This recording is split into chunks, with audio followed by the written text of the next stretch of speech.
함께 나누실 하나님 말씀은 사무엘하 3장 1절 말씀입니다. 사울의 집과 다윗의 집 사이에 전쟁이 오래매 다윗은 점점 강성하여 가고 사울의 집은 점점 약하여 가니라. 아멘. 저는 오늘 본문 말씀을 근거로 해서 점점 강성해지는 인생이라는 제목으로 함께 은혜를 나누도록 하겠습니다. 2014년 10월에 미생이란 드라마가 반영되었습니다. 주인공 장그래는 바둑 프로입단에 실패한 후 냉혹한 현실 속에 던져지게 되는데요. 그동안 바둑에 열중하느라 스펙도 경력도 쌓을 수 없었던 장그래. 그는 지인의 도움으로 한 회사에 인턴 사원으로 입사하게 됩니다. 비록 지인의 도움으로 입사는 했지만 직장에서 그는 여러 문제를 만나게 되는데요. 장그래는 그럴 때마다 마치 바둑을 두는 것처럼 문제들을 헤쳐나가게 됩니다. 이 드라마를 보면서 느낀 것은 우리네 인생이 바둑과 참 많이 닮았다는 것입니다. 그래서 사람들이 바둑을 인생의 축소판이다라고 말하는 것입니다. 바둑은 가로 19줄, 세로 19줄을 그어서 361개의 교차점을 이룬 판에 두 사람이 흰 돌과 검은 돌을 한 번씩 번갈아가 두면서 집을 누가 더 많이 짓는가를 따져 승부를 겨루게 됩니다. 그래서 바둑이 끝나게 되면 어김없이 승자와 패자가 결정되게 되는데요. 그래서 바둑에는 하수와 고수가 있는 것입니다. 자, 그렇다면 하수와 고수에는 어떤 차이가 있는 것일까요? 먼저 하수들이 바둑을 두는 것을 보면 눈앞에 보이는 이익을 쫓기 위해 수를 두는 것을 볼 수 있는데요. 하수들은 조금만 더 두면 이길 수 있다고 생각하게 됩니다. 하지만 예기치 못한 수에 오히려 허를 찔리게 되고 결국 패배를 맛보게 되는 것입니다. 그에 비해 고수들은 눈앞에 보이는 이익을 취하지 않는데요. 눈앞에 보이는 이익보다 앞으로 벌어질 일들에 대해서 미리 계산하며 수를 두는 것입니다. 그래서 상대방이 허를 찌르는 곳에 돌을 두어서 상황을 역전시켜 버리는 것을 바라볼 수 있습니다. 바둑에 하수와 고수가 있듯이 우리의 인생에도 인생의 하수와 인생의 고수가 있는데요. 자, 그렇다면 인생에 있어서 하수와 고수에는 어떤 차이가 있는 것일까요? 인생의 하수들은 어떤 일이 잘 된다는 소리를 들으면 지금이 기회다라는 생각을 가지고 뛰어들고 맙니다. 하지만 그때는 이미 유행이 지났거나 시장이 포화 상태에 있는데요. 그러다 보니 성공하기란 쉽지 않은 것입니다. 하지만 인생의 고수들은 앞으로 어떤 일을 하면 성공할 수 있을까를 먼저 고민하게 됩니다.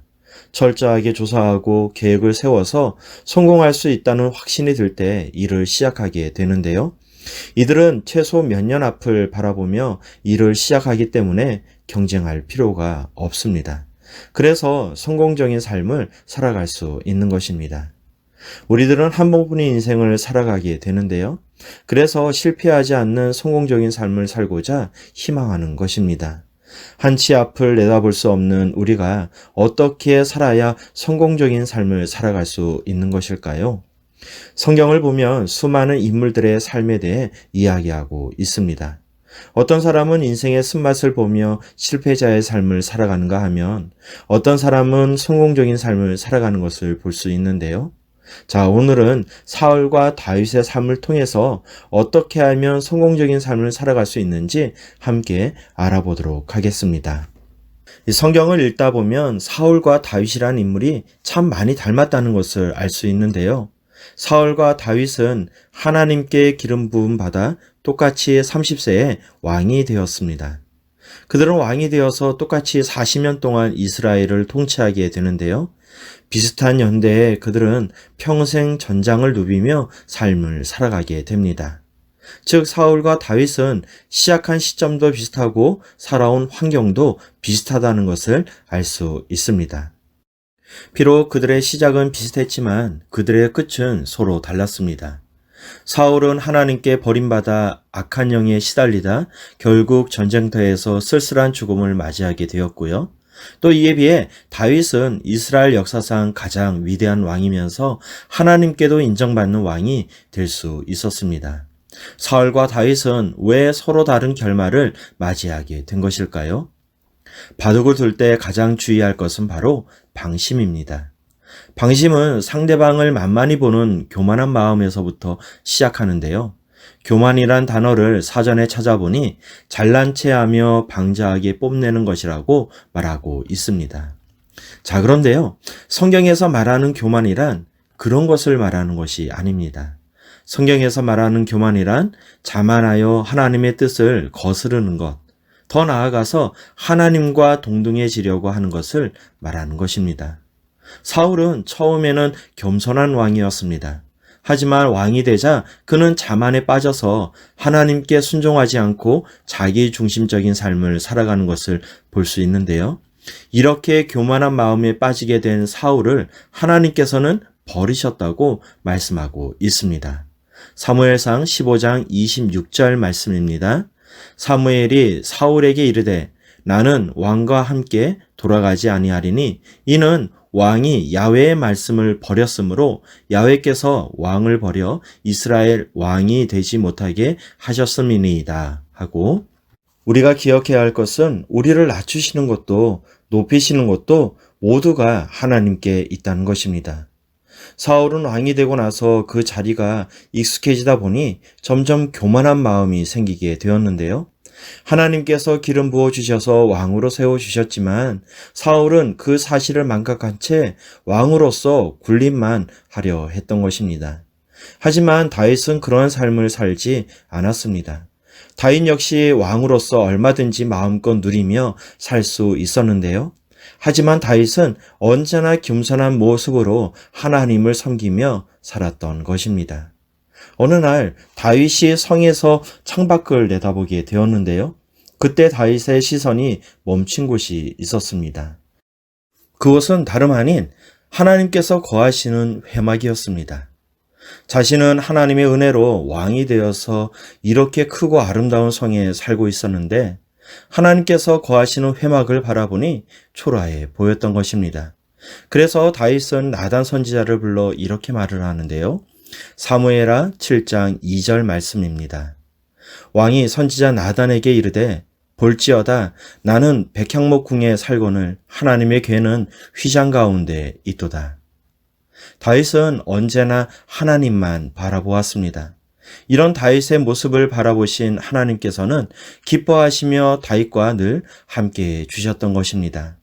사랑하는 고등부 여러분, 점점 강성해지는 인생을 살고 싶으신가요? 그렇다면 다윗과 같이 하나님을 늘 인정하시는 여러분 되시기를 축복드리겠습니다. 그래서 다윗과 같이 쓰임받는 여러분 되시기를 주님의 이름으로 축복드리겠습니다.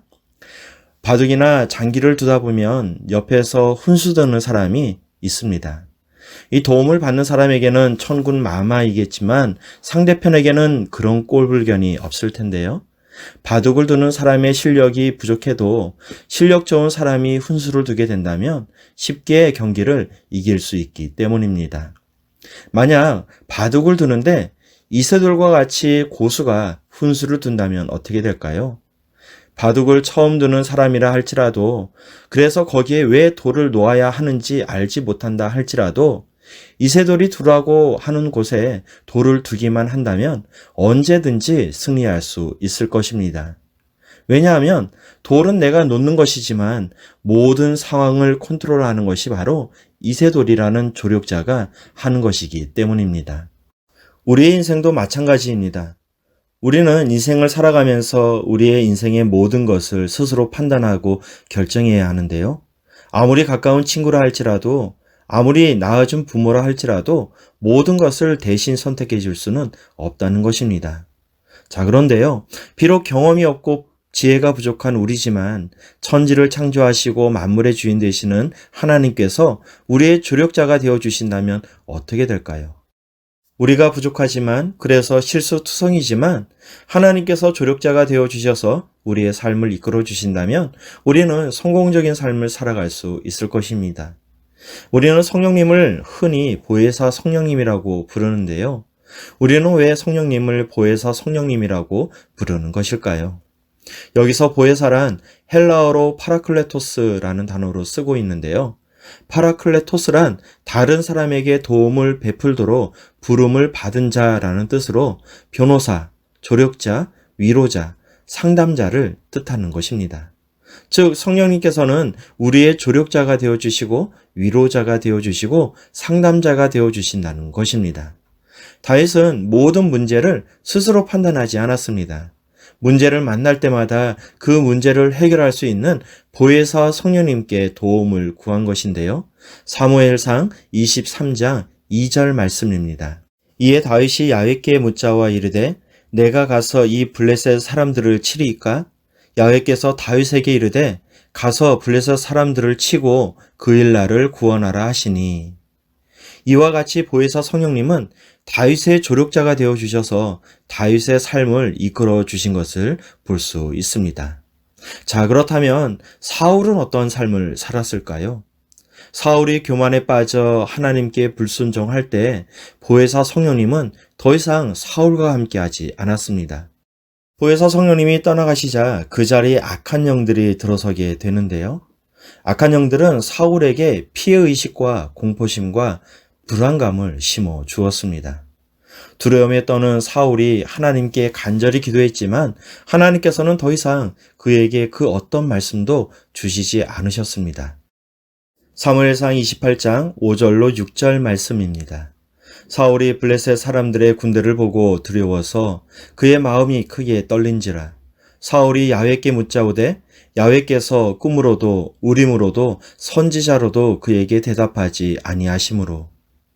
두려움에 사로잡힌 사울은 엔돌에 신접한 여인에게 점을 치면서 도움을 요청하게 되었는데요. 사울은 결국 길보아 전투에서 쓸쓸한 죽음을 맞이하게 됩니다. 다윗이 강성해지는 인생을 살아갈 수 있었던 비밀은 무엇일까요? 그것은 바로 보혜사 성령님이 조력자가 되어주셔서 그의 삶을 이끌어 주셨던 것입니다. 보혜사 성령님은 지금도 하나님의 자녀인 우리들의 조력자가 되어주셔서 우리의 삶을 이끌어가고 계십니다. 그러므로 우리가 점점 강성해지는 인생을 살아가기 위해서는 성령 하나님과 동행하는 삶을 살아가야 하는 것입니다. 사랑하는 고등부 여러분, 오늘 예배는 2021년도에 드리는 첫 예배입니다. 올해 우리 교회에서는 말씀의 제자 되는 교회란 목표를 세웠는데요. 다윗과 같이 강성해지는 삶을 살고자 한다면 앞서 살펴본 것처럼 하나님께서 보호하시고 성령님과 동행하는 삶을 살아가야 하는 것입니다. 그렇다면 우리는 어떻게 하나님과 동행하는 삶을 살아갈 수 있는 것일까요? 옆에 있는 친구와 친해지기 위해서는 그 친구가 무엇을 좋아하는지 또 무엇을 싫어하는지 먼저 알아야 할 것입니다. 이런 관심을 가지고 나아갈 때 친밀한 관계를 가져나갈 수 있다는 것입니다. 마찬가지입니다. 하나님과 가까워지고 싶다면 먼저 하나님께서 어떤 분인지를 잘 알아야 하는데요. 하나님께서 어떤 것을 좋아하시고 또 어떤 것을 싫어하시는지 안다면 하나님과 그만큼 더 가까워질 수 있다는 것입니다. 그렇기 때문에 우리는 하나님 말씀을 읽어야 하는 것입니다. 우리가 성경 말씀을 읽으며 나아갈 때 하나님께서 무엇을 좋아하시는지 무엇을 싫어하시는지 잘 알 수 있을 것입니다. 열심히 하나님 말씀을 읽으심으로 말씀의 제자 되는 교회를 세워나가는 저와 여러분 되시기를 주님의 이름으로 축복드리겠습니다. 그래서 매일 말씀을 카톡으로 보내줄 예정인데요. 여러 일들로 바쁜 일정에 있지만 그럼에도 불구하고 시간을 내셔서 하나님 말씀을 읽고 또 묵상하는 저와 여러분 되시기를 주님의 이름으로 축복드리겠습니다. 오늘 예배는 2021년도에 드리는 첫 예배로 성찬 예배로 드려집니다. 주님의 거룩한 몸과 피를 대하기 전에 먼저 우리의 죄를 회개해야 하는데요. 예수님께서 말씀하시기를 주의 몸을 분별하지 못하고 주님의 몸과 피를 대하는 것은 자기의 죄를 먹고 마시는 것이라 말씀하고 있습니다. 그러므로 우리는 성찬에 앞서 우리의 죄를 먼저 회개하고 죄 용서를 받아야 하는 것입니다. 이 시간 우리 함께 기도하실 텐데요. 우리 주여 삼창하시고 우리 성찬을 위해서 회개 기도하는 시간을 갖도록 하겠습니다. 주여, 주여, 주여.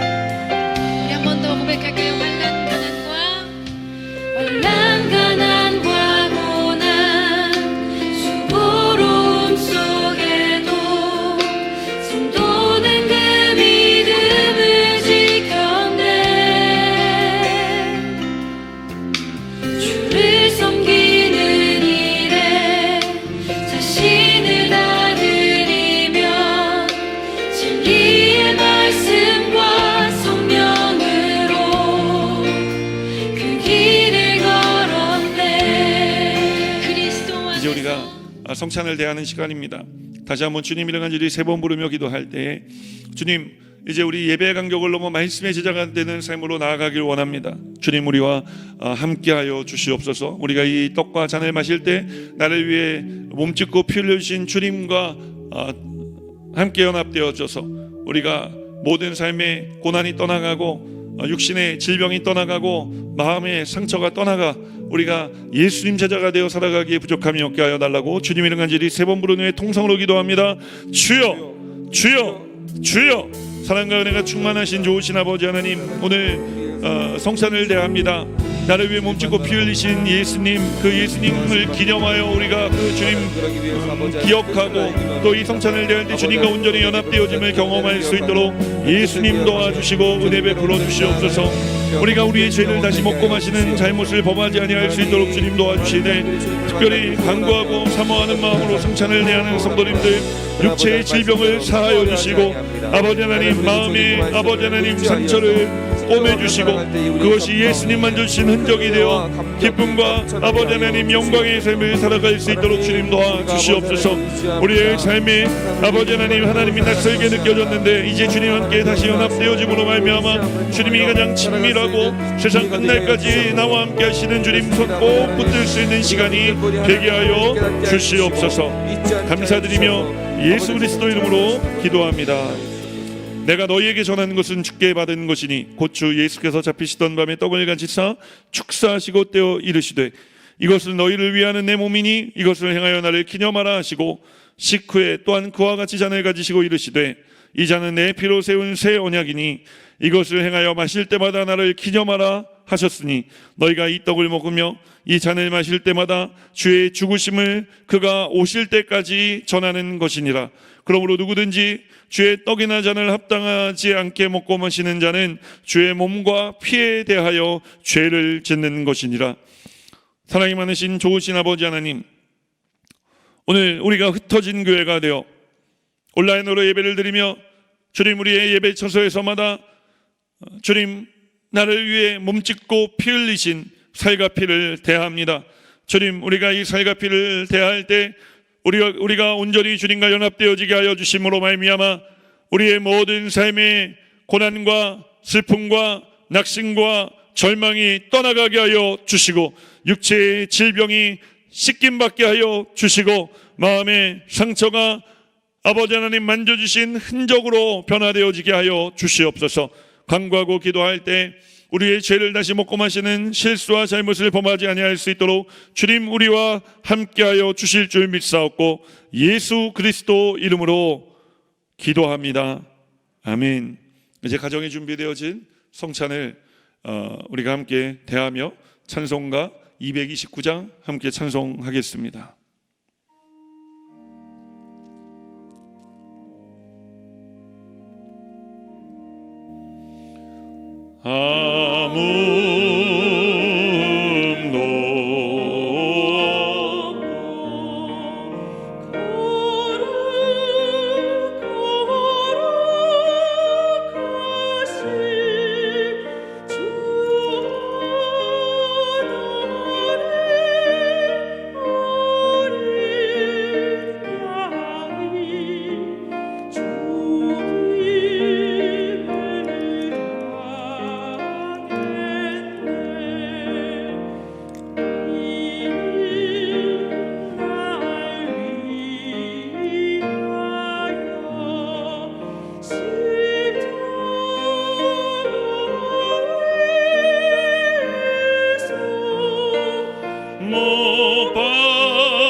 주의 보혈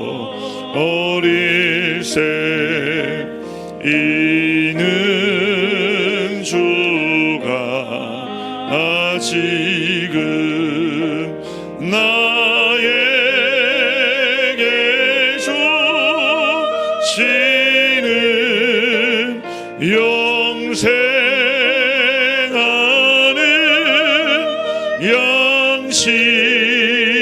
양식이요 마시는 잔 아닐세 심히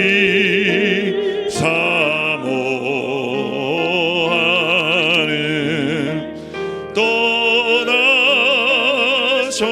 떠나셨던 주님 속히 세상 다시 올 때 반가이 뵙겠네. 우리 그때까지 십자가를 지고 주의 자비함과 은혜 널리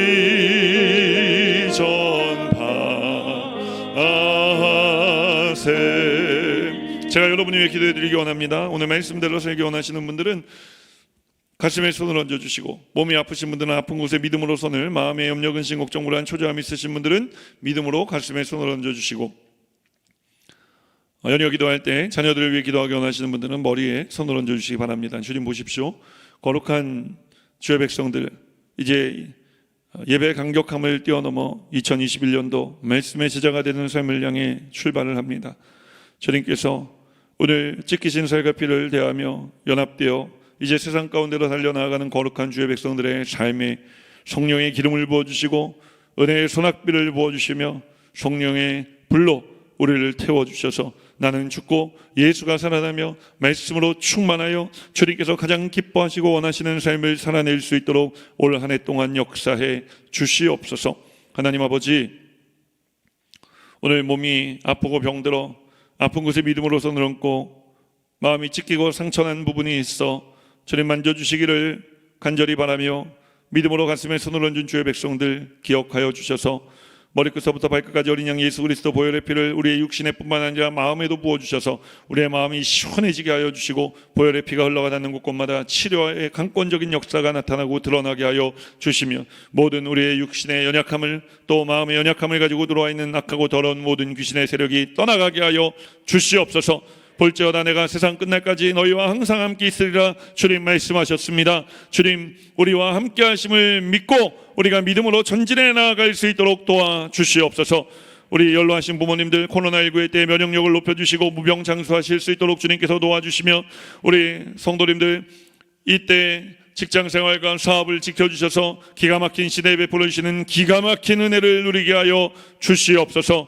주님 간구하고 기도하올 때 우리 모든 성도님들의 삶 가운데 함께하여 주셔서 잠시 쉼표를 찍게 하신 우리 성도님들 쉼을 얻게 하심을 감사할 수 있도록 주님 도와주시고 소망 가운데 하나님께서 새 길을 만들고 열고 계심을 믿음의 눈으로 바라볼 수 있도록 도와주시옵소서. 그래서 주님께서 우리에게 가라 명령하실 때 또 일어나 힘차게 그 인생의 발걸음을 옮겨 놓을 수 있도록 늘 소망 가운데 기쁨 가운데 감사 가운데 거할 수 있도록 도와주시옵소서.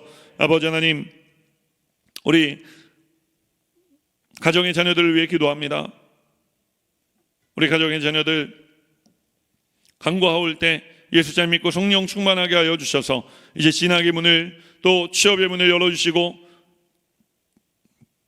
학업의 지혜와 명철함을 일터에서 하나님 또 하나님 무사람들에게 존경과 존중함을 얻는 삶을 살아갈 수 있도록 주님 도와주셔서 우리 자녀들의 삶을 통해 하나님 홀로 영광 받아 주시옵소서. 아버지 하나님께서 붙잡아 주시는 인생의 길을 걸어가 우리의 자녀들이 흔들림 없는 믿음의 반석에 올라선 자녀들 되게 하여 주셔서 그 반석 위에 내 집을 세우리라 말씀하신 그 주님의 말씀처럼 우리의 가정이 교회가 되어지고 또 우리가 가정에 모여 예배할 수 있도록 주님 도와주심에 이제 우리를 통해 이루신 모든 가정들의 하나님 은혜와 복이 넘치는 한 해가 되게 하여 주시옵소서. 결혼을 위해 기도하는 자녀들 믿음의 배우자 만나 축복의 가정 이루게 하시고, 이루신 가정가정에마다 태문을 열어주시고 자녀의 잉태의 복과 순산의 복을 더해 주셔서 이제 우리의 가정이 형통의 가문으로 신앙의 명문가로 득서 나아갈 수 있도록 주님 도와 주시옵소서.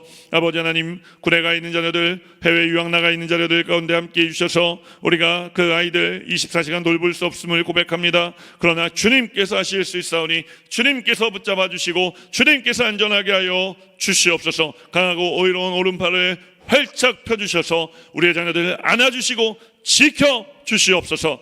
주님 믿다 또 잠시 방황하고 있는 자녀들, 주님 이 흔들림 가운데 주님 확실한 믿음의 아들과 딸들로 자리매김할 수 있도록 주님께서 붙잡아 주실 줄 믿습니다. 주님께서 도와주시옵소서. 함께 하심을 감사드리며 예수 그리스도 이름으로 축복하고 기도합니다. 아멘.